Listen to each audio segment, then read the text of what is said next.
Raise a glass, let the worries slip away. Liquid lunch, we're living for today. There's Troy laughing with his gin and a grin, telling stories about where he's been. Boomer's got whiskey, he's loosening his tie, chasing dreams under a midday sky. The bartender knows us, he's mixing with flair. Every sip's a moment we're happy to share. Liquid lunch, pour it smooth, let it flow. Friends round the table where the good times grow. Raise a glass, let the worries slip away. Liquid lunch, we're living for today. The clock don't matter, we're lost in the vibe. Jazz in the air, feel the soul come alive. From martinis to bourbon, we're riding the wave. Stealing this hour, it's the freedom we crave.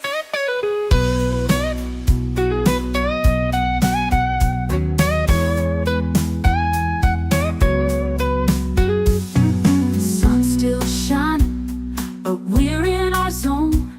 This bar's our shelter, our temporary home. One more round before the world calls us back.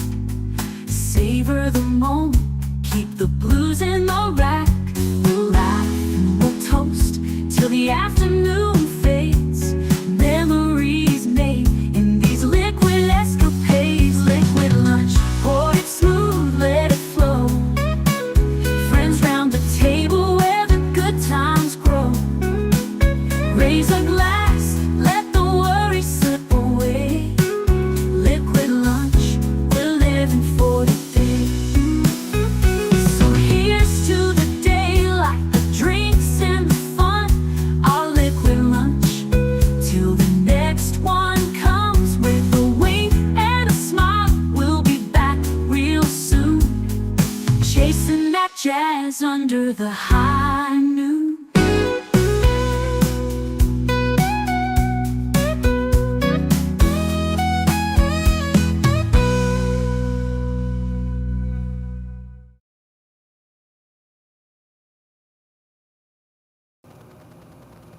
Salute and welcome. The weekend is upon us. As Big Al and Big Al presents us, happy Friday, Funday, Liquid Lunchers. Yes, this is going to be a fun day because we're starting off our weekend right. Looking forward to hearing about this cocktail, Troy. Could have gone for a pina colada at Trader Vic's too. I'm putting together the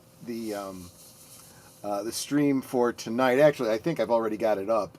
And in the description, I said, I saw a werewolf drinking a martini at last call, and his hair was absent.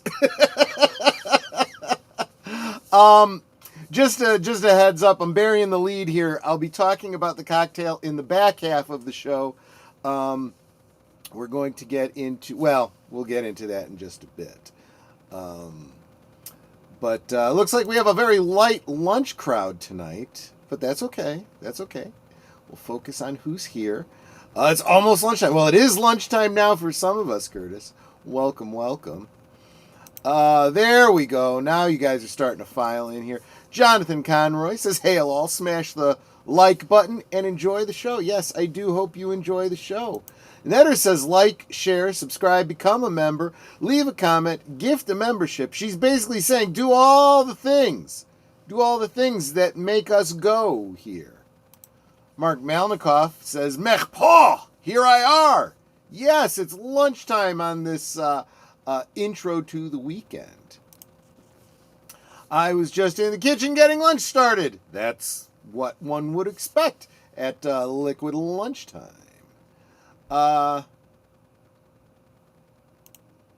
You left the L off in your description. Well, maybe I'll edit it later. Maybe I won't. We'll see. JPRPH1 dropping the membership emojis because he is a member. And Nate says, like, share, subscribe, comment, become a member, and come back tonight to talk werewolf movies in the spooky season, after all. Yes, absolutely. Once more, the Sith will rule the galaxy, and we shall have peace. Well, at least you'll have order, right? Anyway, let's get to it, because, thank you so much. Nate drops a gifty, because he is just that wonderful. And that went to Outlaw Bill. Welcome back to membership, Outlaw Bill. Thank you so much.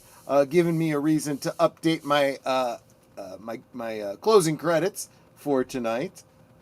Thank you so much, my friend. You are good people. Growing the roles as best we can. Growing this community. I think it's wonderful. It's wonderful, you guys. So let's get into it. Did my share screen work the way it's supposed to? Yes, it does. This comes to us from the web page Historia, magazine of the Historical Writers Association. So I'm going to couch this with, I haven't exactly vetted this site, but if they are the Historical Writers Association, kind of makes me wonder, how committed they are to true historical accuracy.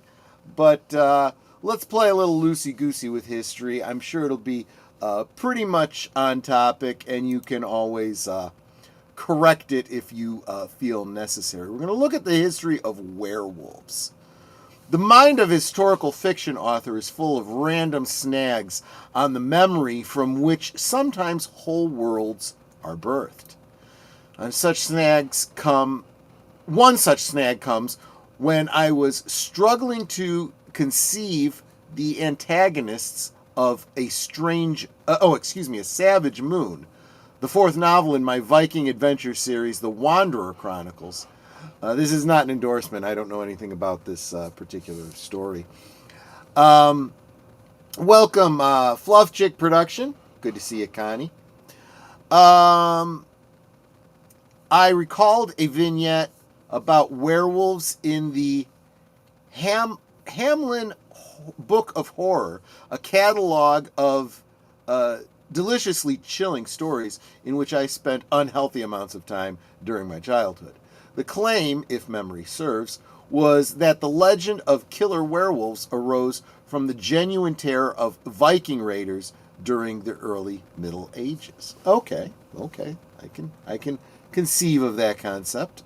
Let's see if there's anything to that.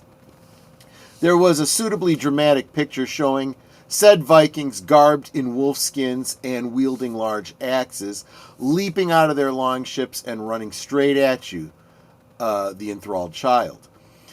I've since realized the book must have been referring to warriors unknown in Norse culture. Known in Norse culture as Ulfandar? Wolfcoats?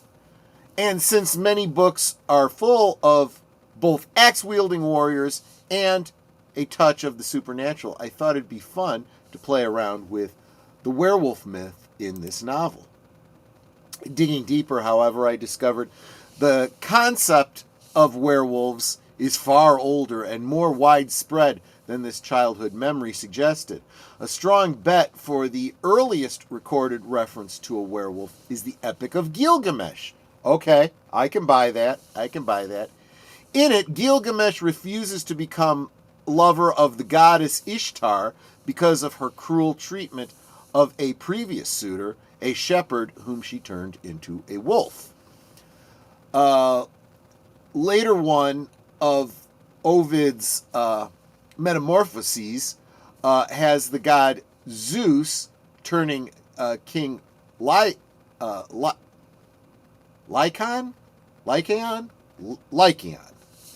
into a wolf as punishment for trying to trick him into eating human entrails. You sensing a theme here? Yeah, I get it.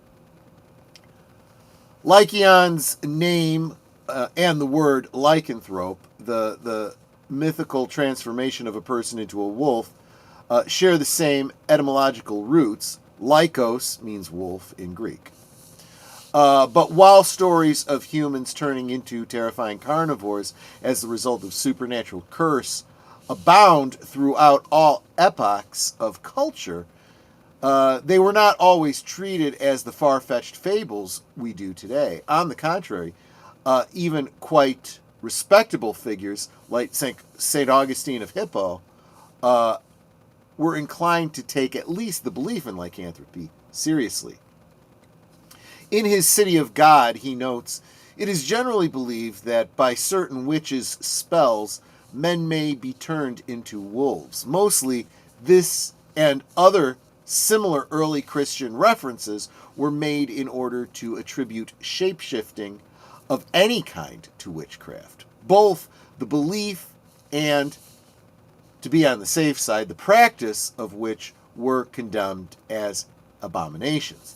Despite their best efforts, belief in lycanthropy survived, even proliferated into European folklore throughout the Middle Ages. The word werewolf derives from Old English werewolf, man-wolf, and a phenomenon considered prosaic enough to be warned against in the law of the codes of King Newt. While Gervase of Tilbury, writing in the 13th century, says that in England we have often seen men change into wolves, thankfully this no longer seems to be the case. The source material of my own stories mostly comes from Norse tradition. The Volsung saga, written down in the 13th century, but undoubtedly much older, is one such tale. It features a father and son who don wolf skins and take on all the physical attributes of wolves. Very resonant of other werewolf legends. A cracking read, by the way. The word used there is Ulfsjandr. The one understanding of this term is that Ulfsjandr was wolf warrior, something akin to being a berserker cousin, only dressed in wolf hides rather than those of bears. Both were thought to channel these animal spirits to enhance their effectiveness in battle. However, Viking scholar Neil Price warns against forming too fixed an idea on what either really were. It may be the donning of skins, at least when we see it in archaeological artifacts like the famous Torslunda plates, may have served a merely ritualistic function. Whenever archaeologists talk about things being ritualistic, it usually means we're not sure, we don't really know. Then again, Price's whole argument for understanding the Viking worldwide is that in the Norse mind, ritual, warfare, and religion all blend into one. Boundaries we take for granted are there to be crossed or else do not exist at all. Hence, the fluidity between human and animal form, so prevalent in Norse storytelling, should come as no surprise. Unfettered by the hard and fast definitions, I gave myself a free hand for my own version of Ulfandr. In A Savage Moon, we have a band of miscreant thieves, not especially expert in fighting, who dress in wolf skins and masks and terrorize the local populace at the behest of a demagogic shaman, in order to service his blood-crazed rituals at the turning of each new moon. Unluckily for them, many find themselves on the wrong side of my protagonist's sword. But to return to the history, the 15th and 16th century saw a spate of cases of alleged werewolves, especially in those parts of Europe where much of the action of A Savage Moon is set, France and Germany. In 1573, Giles Garnier was burnt at the stake as an alleged werewolf. In 1589, a man called Stubby Pete, was executed near Cologne for cannibalism and multiple murders. He claimed he had a belt which allowed him to become a werewolf, a common trope in the folklore. In 1603, a certain Jean Grenier, I believe it is, claims responsibility for a series of murders and disappearances, saying he had a skin and that turned him into a wolf. He was declared insane and confined to a monastery, probably the safest place for him. As populations of wolves diminished across Europe in recent centuries, so too have the stories of werewolves and beliefs that they should be taken seriously. Although elsewhere, as recently as the 20th century, ethnographers in Ghana reported their belief in were hyenas was still widespread. So what's going on here?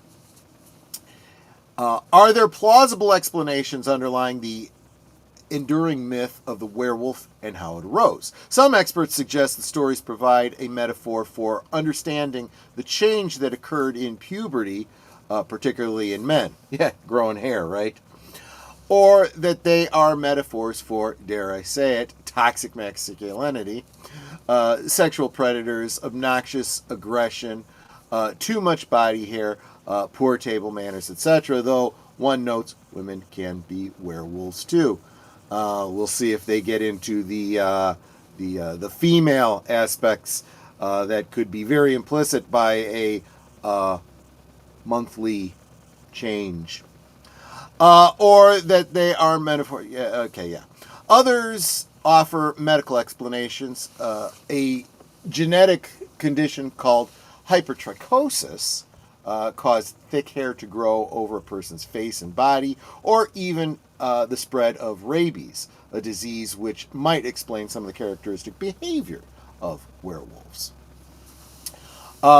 Throw into the mix a quite reasonable fear of witchcraft, outlaws, and large mammalian predators, and you have all the ingredients for a universe of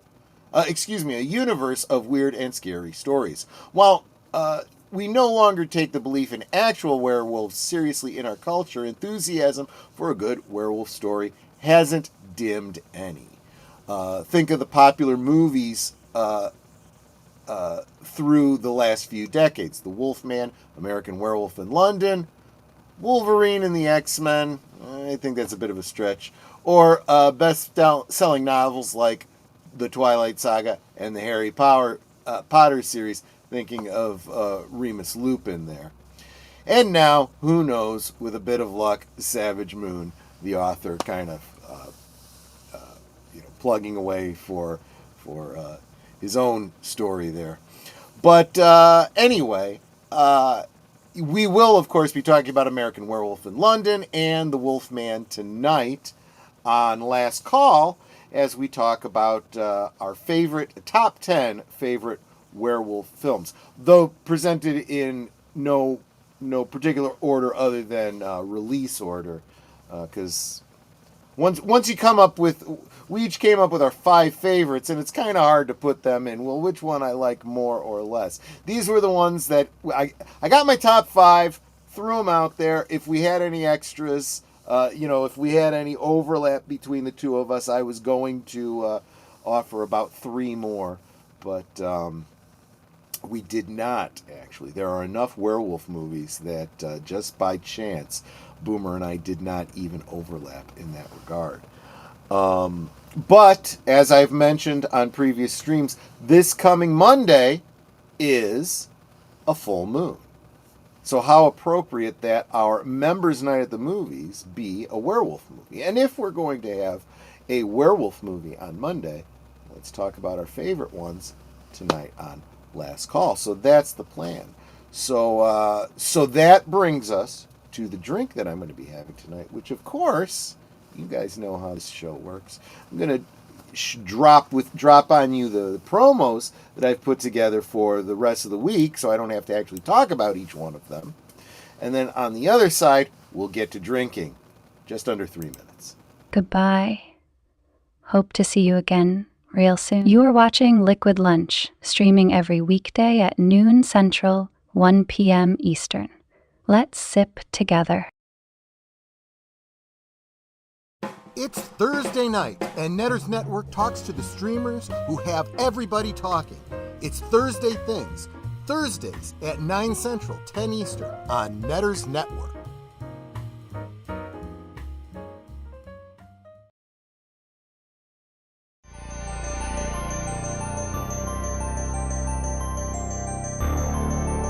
This week on Saturday Night at the Movies, Sissy Spacek stars in the story of a lonely teenage girl who possesses a strange and evil power that turns a high school prom into a nightmare. This chilling blend of American Graffiti and Psycho is a psychokinetic, bone-chilling classic based on the novel by Stephen King, Carrie. This week on Big Al Presents Films with Friends, Saturday at 9 Central, 10 Eastern. In a world where nearly all the entertainment is remakes, reboots, and rehashes of older properties, maybe it's worth it to get some commentary from people who experienced it all when it was novel and fresh. Catch Boomer and Pacelli on Geeky Geezers every Sunday night at 8 Central, 9 Eastern.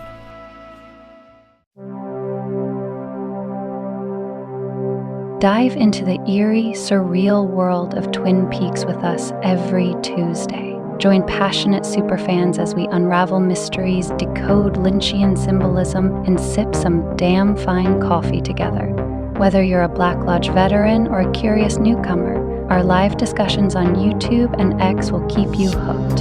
Come join the conversation. Who killed Laura Palmer? Let's find out together on Deleted Scenes and Affiliates every Tuesday evening at 7:30 Central, 8:30 Eastern.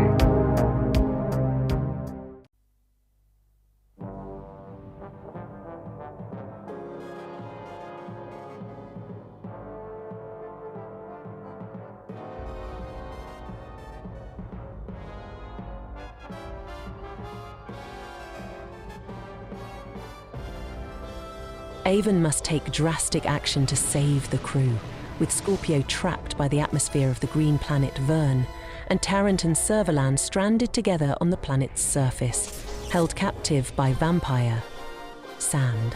This week on Last Call Presents Blake's 7, 10 p.m. Central, 11 Eastern. We now return to our liquid lunch. Welcome, Leia Plus Size, who says, afternoon all. Going to take some lunchtime to hear this wolf talk. So glad you could join us. Geek Flag with Nate Knows says, sorry, brother, I can't stick around today. Busy at work, and it's not my lunchtime yet. So everybody have fun, but keep it legal. That's fine. I mean, I know that not everyone has lunch at the same time. The nice thing about having lunch a little bit later is you can still listen to my stream during your lunch, just not like live. But thank you so much for the outgoing super sticker, which is, despite the description that Aimee Mars gives me, a black cat for Halloween, which makes sense. And I thought this was kind of funny. Why were people so intent on feeding humans to Zeus, and Zeus specifically?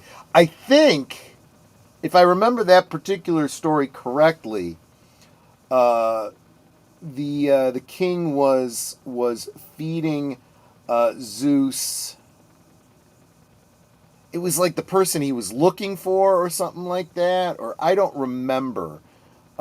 Or maybe it was his own children or something. It was something pretty heinous. But it also comes down to the what was that movie where the whole town was conspiring to cover up a murder, and they threw the victim into the pot and fed it to the investigator who was coming looking for it. It's that kind of a trope, you know. You get rid of the evidence by feeding it to the person who's looking for them. See, this goes all the way back to ancient Greece. This is long before modern day. So, and then let's go back to see if I missed anything. Oh wow, Why did it scroll all the way back to the top? That was rude. Makes it that much more difficult. King Minos fed his children to Zeus. Yes, exactly. I'm sure these are retellings of the same stories with different characters. They did reboots back in ancient Greece too. But yeah. So let us get back to the cocktail for tonight. This one comes to us from Aimee Mars. Isn't she pretty? I mean, she kind of is. Pretty garish light, but she seems like a nice lady. I don't know too much about this site. I'm guessing this is one of those, what's it? Who's that one who did a site like this? She had a TV show. She ended up going to jail for tax. The homemaker, concept or whatever. I'm guessing this is a similar kind of site to that. Because ordinarily I would give a history of a cocktail. I would give a history of a particular booze or whatnot. In this particular case, I'm kind of drawing on a novelty cocktail here. So a party cocktail. So there's not much to say about the cocktail other than how to make it, right? So what does Aimee have to say? Unleash your inner night owl with our captivating full moon cocktail, a velvety black elixir that's as mysterious as it is alluring. I gotta say, I was kind of drawn in by the picture here. Martha Stewart. Thank you. That's who I was trying to think of. Yeah, I'm guessing she's in the same genre here as a Martha Stewart type. Sip on the dark side of sophistication with a blend of Chambord, which that's another reason I wanted to pick this up. I actually wanted an excuse to go pick up that liqueur. And vodka enhanced with activated charcoal. It's another thing that I'm going to need to pick up. I will be interested to see how that works in a cocktail. And I'm just hoping that it's not hard to clean out of my shaker. And other enhancing flavors. So we're going to have to check that out. Are you hungry like the wolf? Of course, if I was going to do a karaoke version of that, people would assume I would be singing Duran Duran. But no, I would be doing Bruce Campbell. Hungry like the wolf. So let's take, first let's see what this thing looks like, right? Check that out. That is schmexy looking. Whoa. I love it. That is beautiful. Full Moon Cocktail is an enhanced and enchanting libation that combines the luscious flavors of pomegranate juice, premium vodka, Chambord liqueur, and a touch of Grenadine for a burst of fruity sweetness. As you guys recall, I was talking about Grenadine several weeks back. I'm sure that stream is still up for you to check out how I made some homemade Grenadine. What sets this cocktail apart is the mesmerizing touch of activated charcoal, rendering it an alluring shade of black like a midnight sky. But the magic doesn't stop there. As the pièce de résistance, the full moon cocktail is crowned with an ice sphere that gleams like a full moon itself, embodying the celestial allure of a moonlit night. With each sip, you'll be transported to a world where flavors dance under the moon's gentle glow. Indulge in a sensory journey like no other with our full moon cocktail. Boy, she sells it really good. I'm kind of digging it. Lynn Green says, I was just thinking of them on the way to work yesterday. Duran Duran. Yeah, and of course we'll probably after we get out of the Halloween season, we'll get back into talking some 80s videos and so forth too. So, similar to the Black Widow cocktail, you'd have to, by the way, the link to this is in the description below. So if you're interested in that Black Widow cocktail, go to this article and then go ahead and click on that link. The Full Moon cocktail incorporates active charcoal to impart its distinctive black hue. This culinary, and I have no doubt that I'm going to drink this thing tonight and I'm going to have like black teeth. Anyway, as you savor the Full Moon cocktail, the activated charcoal remains a silent partner, ensuring that every sip embodies the essence of a moonlit night, both in flavor and visual allure. Visual allure, I'm sure it's going to turn my mouth black. So we got pomegranate juice, vodka, Chambord, the ice sphere, grenadine, and activated charcoal. Pomegranate juice adds a rich, fruity sweetness and a subtle tartness. It contributes depth of flavor and complexity, balancing the other ingredients. Chambord elevates the drink with its sweet, fruity, and slightly tart raspberry flavor. Chambord is a premium black raspberry liqueur known for its lush, sweet, and fruity flavors with subtle hints of vanilla. Grenadine is the Full Moon cocktail. In the Full Moon cocktail contributes a touch of sweetness. You can also make your own grenadine syrup. That's how. I'm not sure I followed that exact recipe, but it's pretty much pomegranate juice and sugar, and you boil it down. Or use a grenadine substitute. I don't know what that is. Activated charcoal serves as a natural flavor coloring agent, giving the drink its striking black color while remaining tasteless, allowing the other flavors to shine. I'll be the judge of that. Ice sphere. The ice sphere not only chills the drink, but also symbolizes the full moon, adding a visually captivating and thematic element to the presentation. You will need an ice mold to make one. I, of course, have one because you need a spherical ice mold in order to make certain treats for Life Day. That's a topic for another time. A note on activated charcoal. Activated charcoal is generally safe for consumption in small amounts, but for specific purposes, such as in cocktails or for addressing certain types of poisoning or digestive issues. To ensure safety, use food-grade activated charcoal, distinct from charcoal used for grilling, and use it in moderation. Excessive consumption can hinder nutrient and medication absorption.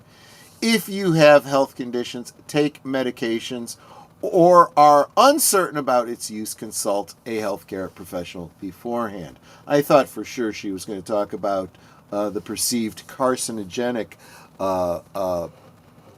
belief regarding anything that's got carbon in it, apparently, but she does not. So, well, I guess it's too late for me to not mention it. Add the ingredients to a cocktail shaker.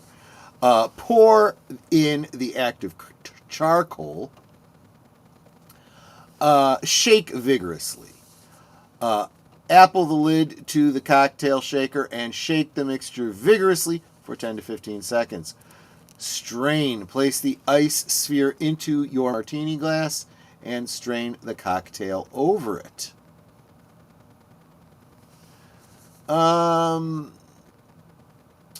Serve the full moon cocktail in a clear glass to showcase its stunning visual contrast, with the ice sphere symbolizing the full moon on top.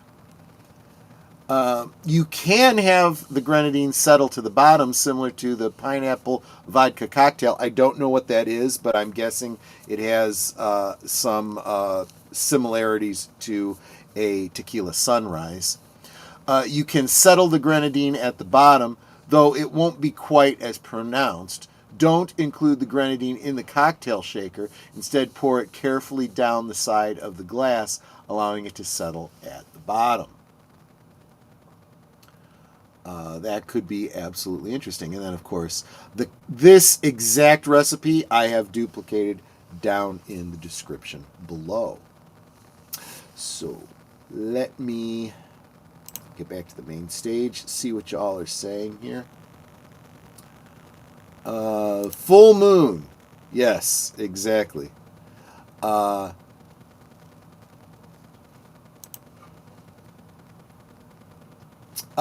video for "Hungry Like the Wolf" is one of your favorites. I actually like that one very much too. The '80s. The part of the reason that Boomer and I talk so much about '80s videos is the impact they had on us and our love of the music of the era. The two are very tied together. And for preteen and teen growing up in that era, a lot of sexy imagery that helped us through our adolescent period, let's say. Yeah.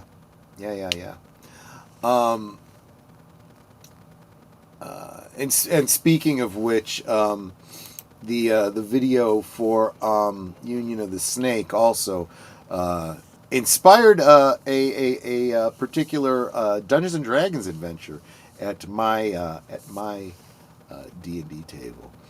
So honestly, guys, that was really all I had to say. I figured I'd be keeping this short because there's not much to say when you're talking about a novelty cocktail. I found a lot of drinks related to werewolves and full moons and stuff like that. Almost all of them involved a spherical ice ball, representing that full moon. Some of them got a little bit desserty with creams and stuff like that, and it was like not my thing, not what I'm going for.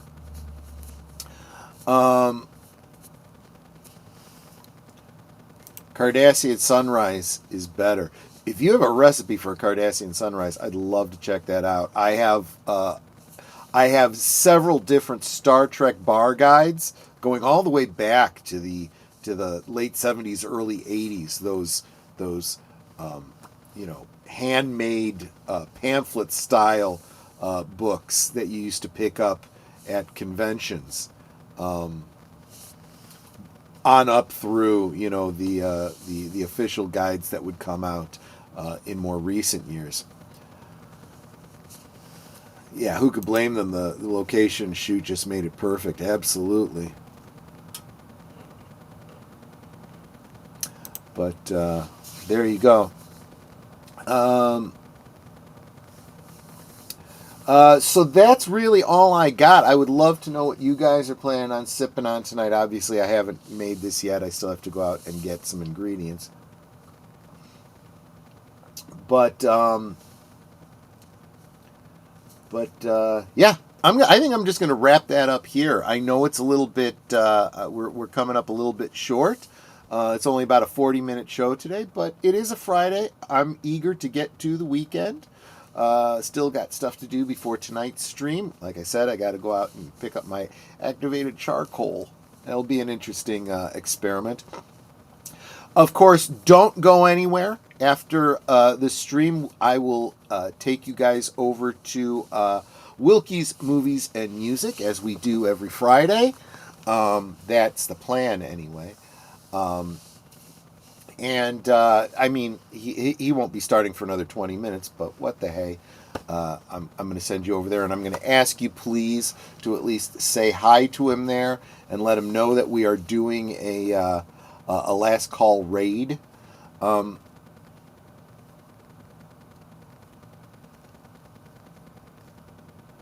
So not like an actual Cardassian Prime Sunrise then. I get it. Yes, and then please do try to join us if you are available tonight, 9 Central, 10 Eastern, for our very special werewolf film retrospective, our top 10 werewolf films between me and Boomer. And if you would like to become a member, or if you are a member, love for you to join us on Monday, the actual full moon of the month, for what it's looking like it's going to be American Werewolf in London. So there you go. That is all I've got today. I hope you guys have a wonderful evening and a wonderful weekend. And don't let the werewolves bite. See you soon. Take care, guys. Goodbye. Hope to see you again real soon.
So here's to the daylight, the drinks and the fun, our liquid lunch, till the next one comes.